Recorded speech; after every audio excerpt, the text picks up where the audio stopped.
আমি আবার আপনাদের মাঝে নতুন একটা ব্লগ নিয়ে আসলাম। আশা করছি আপনাদেরকে ভালো লাগবে।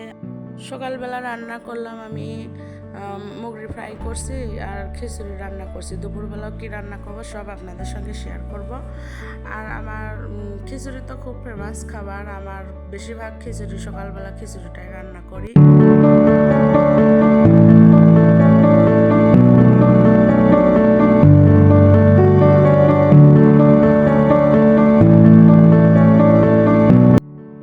এই তো আমি চুলায় দুপুরের রান্নাটা বসাইছি। এখানে মাছ দিয়ে একটা ঝোল রান্না করব। আমাদের বগুড়া ভাষায় আমরা ঝোল বলি।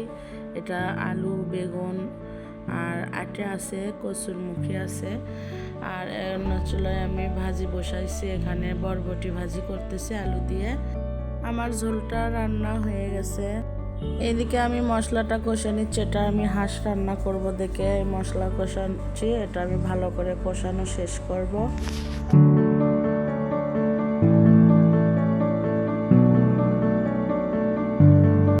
আমার মশলাটা কষানো হয়ে গেছে।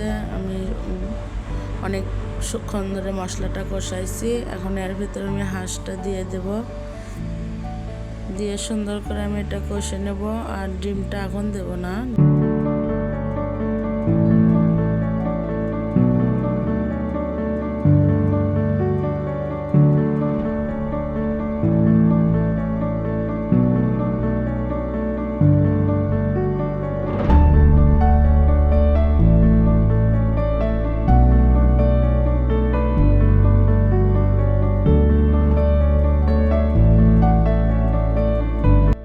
সুন্দর করে কষানো হয়ে গেছে।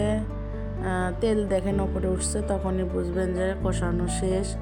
আমি কয়টা আলু দিয়ে দিছি, একটু ঝোল ঝোল রাখবো। আর একটা কথা বলি, যে মাংসই রান্না করেন ওই মাংসই আপনি পানিটা দেওয়ার সময় গরম করেই দেবেন, তাহলে তরকারির টেস্টটা ভালো থাকে। আমি অপেক্ষা করব ঝোলটা বলক আসা পর্যন্ত। বলক আসলে আমি ডিমটা দিয়ে দেব।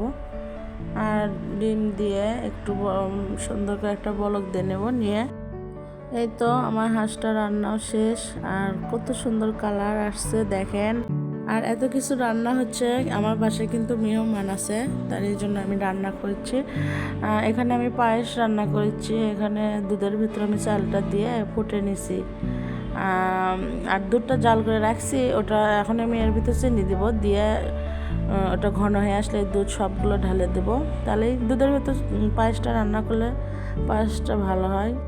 আমি পানি দেইনি, আমি খালি দুধের ভিতরে রান্নাটা করছি। আর এদিকে অন্য চুলায় আমার ইলিশটা রান্না হয়ে গেছে।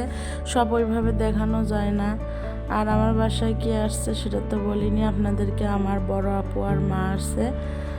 আর আমার বড় আপু বাসায়, আমার আপুদের বাসায় গেলে, আমার মায়ের বাসায় গেলে কিভাবে কি করে খাওয়াই, আমি তো তার তুলনায় কিছুই করতে পারিনি। যাই হোক, আপনাদেরকে এরপরে দেখাবো যে আমাকে কি করে খাওয়ায়। আর আমার ভিডিওটা ভালো লাগে লাইক, কমেন্ট, শেয়ার করে দেবেন। আসসালামু আলাইকুম।